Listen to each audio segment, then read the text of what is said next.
jumping on right now, and we're just working on a couple little things, and we'll be starting here in just a couple minutes. Thank you.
Okay, just a quick check.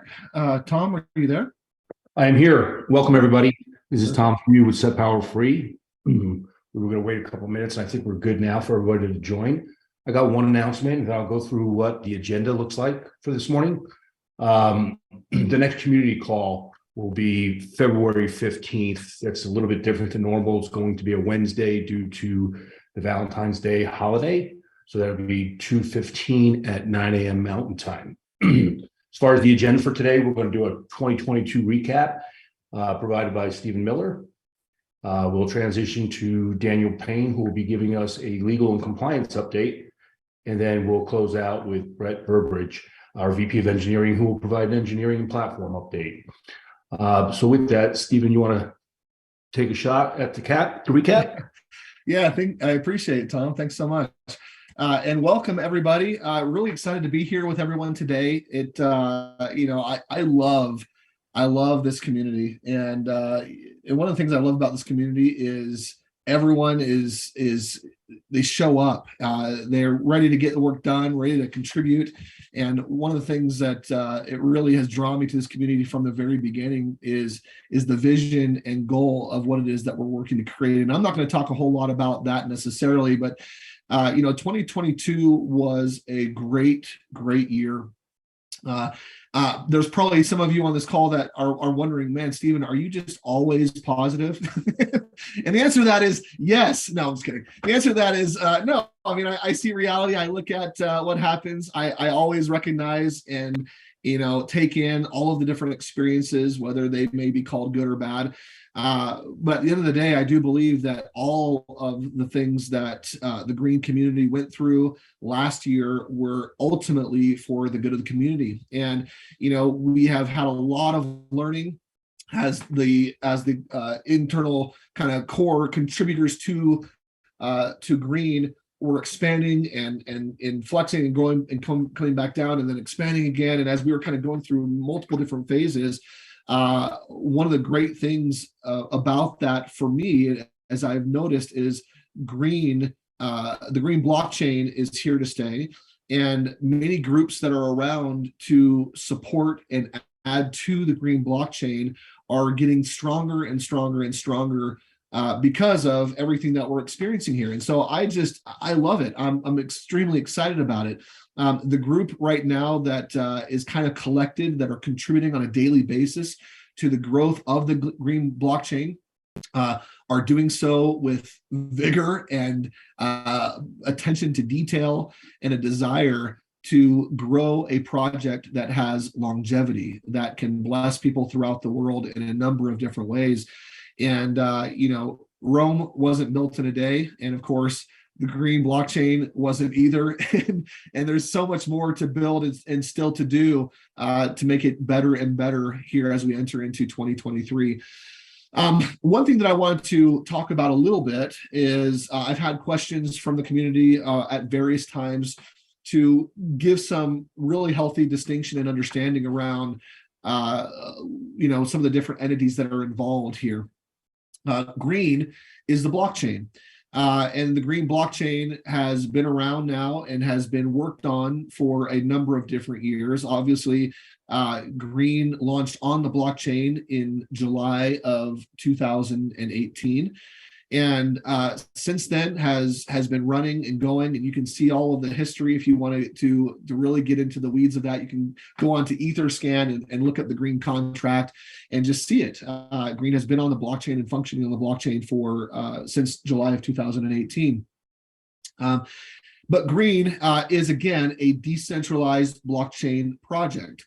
There are other groups that will come around and come along from time to time that will work on the Green project, just like there are different organizations, companies, and groups that come along and work on the Bitcoin blockchain or provide services and products in tune with the Bitcoin blockchain. There are groups that do the same thing here for Green and the Green blockchain. And Set Power Free is one of those groups. It's a group of individuals who have basically come together with a similar goal, which is to expand and improve a user's experience on the Green blockchain and working with the Green blockchain. And so just wanted to kind of explain that a little bit. I had some people asking about that, and so we wanted to help people understand that Green is a blockchain and Set Power Free is a group of individuals that are working in tandem, or working with, I should say, or on the Green blockchain to improve and to support the customer experience there. So last year was great, a lot of learning. This year is starting off in a really great way, and I'm actually really excited because we've got Blockade. Set Power Free has engaged with Blockade, which is a group that does a number of different things, and I will let Daniel really go into the details of what Blockade is and why why we may have been wanting to engage Blockade in 2023 here to move forward in a number of different initiatives. But we do have Daniel on to talk about a number of things that are happening right now in the space and to kind of bring some clarity. Before I bring Daniel on, I know he's ready there. He's got his headphones on and he's set and ready to go here with the community. Daniel is one of the smartest guys that I've known. I've had some opportunity to spend some time with him in a number of different things.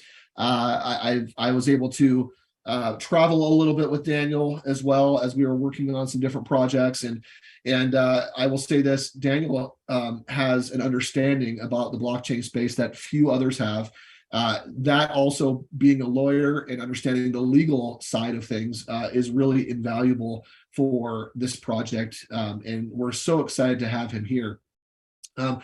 He is going to touch on a few different things.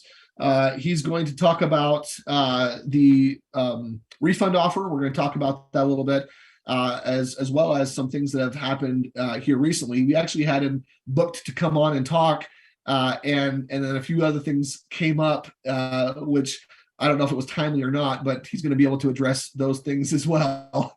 And so he's smiling at me right now. But as we talk about this, there will probably be a little bit of back and forth between Daniel and I as we cover a few different issues. But I want to just really say that I'm grateful for Daniel being here, being part of the team, and being willing to jump on a call with the community this morning. So Daniel, thank you so much for being here, and I'll go ahead and turn it over to you. Thank you, Stephen. And I assume you'll let me know if you can't hear me okay. And that was a great introduction. I appreciate the kind words, and feel free to chime in to clarify or ask questions if I'm not getting everything across I need to get across. So just very briefly on what is Blockade. Blockade is a law firm, and we actually act as in-house counsel for some crypto companies, including Set Power Free. We also represent Green United. So I really appreciated Stephen describing the difference between Green, the blockchain, and Set Power Free as a community member. But there's also this entity, Green United, which started this whole thing. and essentially no longer exists. It's in the process of being wound down, which is always the goal of a blockchain project that aims to be decentralized. There are some projects out there that don't aim to be decentralized. That's totally fine. There's a way to do that. But the Green project absolutely aims to be fully decentralized ultimately, and they continue to work towards that. Okay, so we do represent Green United as it is winding down, and we also represent Set Power Free and some other companies. And we've got a handful of attorneys with a lot of crypto experience. I've got a background in securities regulation and securities litigation at a top law firm before I made my way over here to act as in-house counsel. And that experience has proved very valuable because every crypto project faces at least some SEC risk because they have a hyper aggressive approach to regulating the space. So I was asked, so that's who we are. Nice to meet you all. So I was asked to hop on and talk about the Green Community Equipment and Node Repurchase Offer, which I know was a bit of a mouthful. And so we shortened it to just the offer when we talked about it. So Green United engaged Blockade to administer the offer. And so we ran that. We tried to keep all communications about the offer streamlined, and so we could capture everything and record everything. We want to have a complete record of all our communications to the community and the community's questions and response back. We don't want anything hanging out there. Oh, I emailed so-and-so who works on this other project about this, and they back channeled to somebody who answered my question, so I'm good. We want to know so we've got it all captured and we know exactly how it went. We are engaging a nationally recognized accounting firm to audit the refund. So it's just like doing an audit of a smart contract. If you're doing something that has the risk of moving money around and the risks associated with that, it's good to have an independent third party verify that you did it the right way. So we're going to do that. The only way they can actually audit this is if we can show them the whole process. These were our procedures. These were our communications. This is what we heard from everybody and how we answered their questions. And then at the end of the day, we show them the tail of the tape. Here's how many people made claims. Here's how many we approved. And here's how much money went out the door to pay refunds. So yes, I was brought on to talk about this now that the refund offer claims period, the deadline has passed. So we are just finishing things up. So I thought it was okay to now kind of talk to the community about it. And then we got a curveball on Friday night. So let me address that very briefly. The SEC sent an email to hundreds of Green node owners and disclosed in that email the email addresses of all those node owners to each other, which is a very big mess up. It is okay for the SEC to reach out to individual node owners if they would like to talk to them. The SEC has that authority to go talk to individuals that they would like to talk to. It is not okay for them to, one, disclose a non-public investigation, which is what occurred with that email, by broadcasting it to hundreds of people at once. And even worse, much worse than disclosing the existence of a non-public investigation was disclosing these email addresses to a bunch of people. Email addresses may not seem like the hypersensitive information like a password, but having an email address and knowing that that email address is associated with a green account is extremely harmful from a data security standpoint. So we reacted immediately. We recognized the seriousness of this incident immediately. And what did we do? Well, we worked through the weekend, I can assure you of that. And our first goal was to respond to the SEC and ensure they knew how bad this was, all the ramifications of it, and start a dialogue with them on how they were going to rectify their mistake. After that, we had to assess some of the legal exposure here, not just for the SEC, for everybody with a data breach like this, and then work on communicating with the impacted node owners.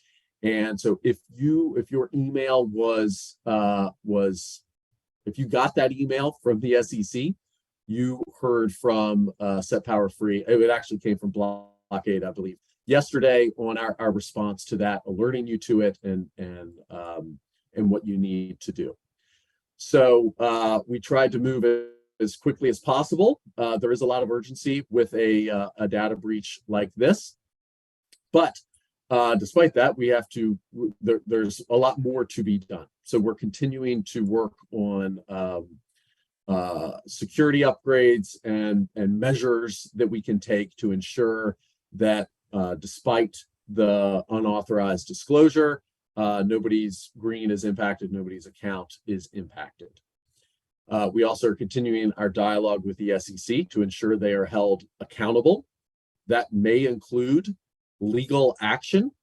That legal action may be open for members of the green community to join. And if you're interested in joining or pushing back on what the SEC did, all you have to do is reach out. You can respond to that email that you got yesterday. And we will put you on the team because we're very upset, and we think a large team going back to let the SEC know how bad they screwed up will be very impactful.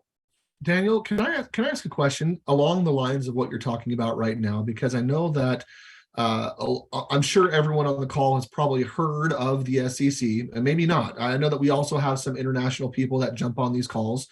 But would you mind just describing a little bit of who the SEC is, maybe some of what they do, kind of what they feel their job is, and then where that falls in line with what happened to us? Because at the end of the day, what I love about, again, this community, and I've said this before, is we've got a strong group of people who are supporting the ideal of what the green blockchain is and what Set Power Free is striving to add to the project.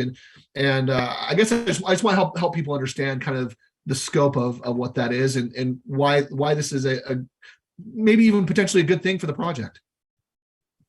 Yes, happy to do that. So the SEC is the Securities Exchange Commission, and it is a federal regulator in the US that polices securities in the US. So their jurisdiction is extremely narrow.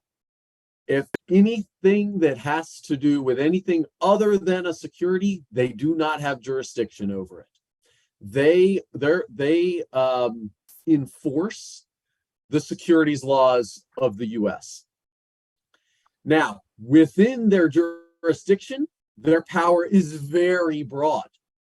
So they're given a ton of power, but they can only use it to police securities. And the way they have done that in the crypto space is they have a lot of power. Like I said, one thing they can do is write new rules that essentially have the force of law, of new laws, and everybody has to abide by them.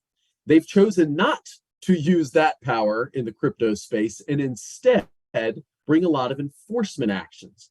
Now, these enforcement actions, it's a lawsuit. The SEC sues a company says and alleges that they violated the securities laws, usually that looks like a case against a company who has sold tokens, so not at all like Green, but they will allege that the selling of the tokens was the sale of unregistered securities, and they ask the court to shut them down, disgorge their profits, rescind all the offers, and blah, blah, blah. So as I mentioned earlier, they have been hyper aggressive in bringing these cases. The cases themselves are very informative.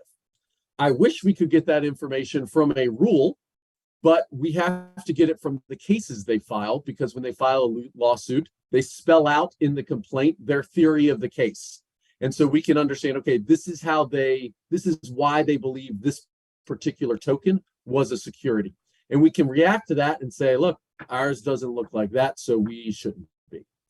Now, in order for them to find the projects that involve unregistered securities, or what they think are unregistered securities, they have to investigate a lot of companies, because they don't know until they do the investigation exactly whether or not they have a case. So it is perfectly appropriate for the SEC to go around, ask for some information, talk to a company, figure out whether there's something going on there.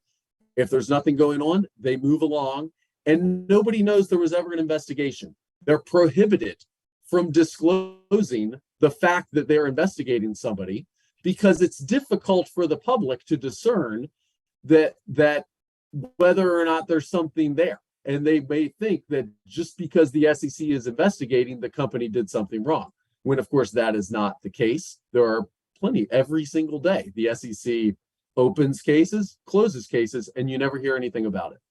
So we're perfectly happy for the SEC to talk to us, to talk to anybody, and make sure that the frauds, the rug pulls, are held to account.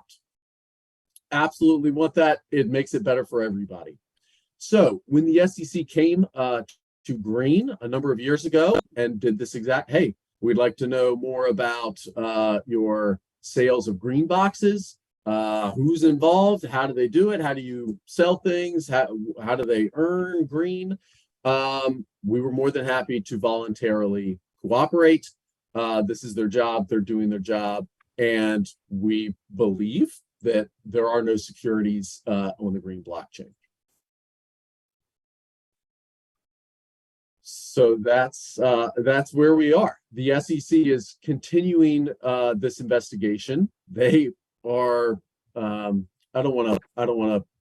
very upset with them for their unauthorized disclosure, but they're doing the best they can in terms of trying to understand the project. So they have, where are we right now? They have not decided what to do with this investigation. At some point, they will have to decide whether they think there was a violation of the securities laws and whether they're going to file a case. We get a say in that, but they get the final say. And that's only after they feel like they've gotten all the facts that they need to make that decision. And right now they're continuing to investigate. So that's where we are. Well, thanks so much, Daniel and Stephen, for your input there. It's super helpful. That clarity is very, very valuable. I believe the community is going to be happy to better understand that now. And we'll keep the community apprised as things continue to evolve. But I do appreciate that clarity and that update. Thank you very much. Next up is Brett Burbridge. He's our VP of Engineering. He'd like to provide an engineering platform update. So go ahead, Brett.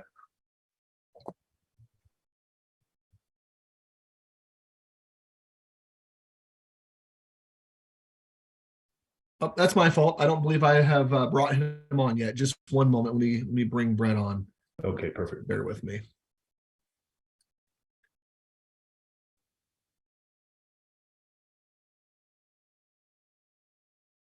Hey, while y'all are getting Brett, can I just say one more quick thing? Go ahead. On the buyback offer, I'm sure people are curious. How did that come out? How many people were making claims? How many people were trying to get refunds? And I've got very, very good news. We had no idea what it was going to look like. I mean, the crypto market is shaky. This project's been around a long time, and people have come in and out at different times. So it's hard to know what the response was going to look like. We're still finalizing the numbers, but the number of people who made claims was very low, and the number of people who were qualified and are going to get a refund is, I think, under 5%, might be under 3%. So the vast majority of the community remains committed, is excited to see what happens in 2023. And I feel very good that all of the plans we have to continue decentralizing and handing power and governance over to the community will be with a set of people who are fully committed, had the opportunity to get their money back. They said, no, I'm good. I've got my green, I've got my nodes, and I want to support the project. So that's kind of how it shook out. Awesome. Thank you so much, Daniel. That insight has been amazing. And again, just so grateful to have you as part of the team here. And thanks for taking your time this morning to jump on and talk to the community as well. Really, really appreciate that. Okay. I am still trying to bring on Brett. Can someone maybe, or Brett, if you wouldn't mind, let Tom know what your username is. I'm just not seeing you in the group right now. I just sent him a message. You should respond. Okay, perfect. Hang tight, friends.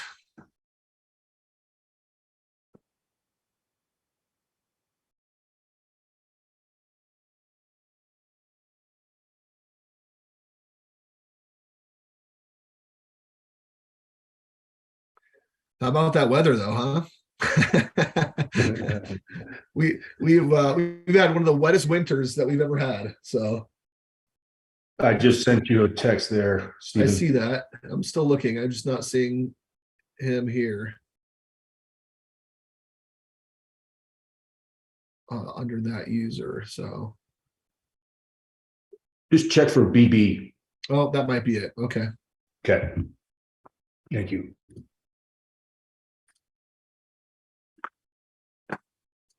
Okay. Is Brett, I think if that was you, then you should be able to, there you are. You can hear me. All right. We got you, brother. Hey, thank you. Yeah, it's that moment of panic where like, I'm sure this is my fault. I'm sure it is. I'm like, yes, it's not my fault. Woo. Hey guys, thanks for the updates. It's very informative. Glad to hear from you guys. My name's Brett. I'm the lead of engineering here at Set Power Free. Our team works on everything from the app to the nodes and all the infrastructure behind the scenes that helps all that work. So when your node's running and gaining rewards, we're making sure that infrastructure is up and running. We're making sure you can log into the app and everything's functional. My year of 2022 was a little different than Steven's, I think. Maybe I have different glasses on. I don't know. But I'm kind of new to the team. And so it kind of felt like drinking out of a fire hose. I do have a little story I'm going to tell. So me, my wife, and our 3 kids were taking a road trip to Disneyland from Las Vegas. That's where we're from.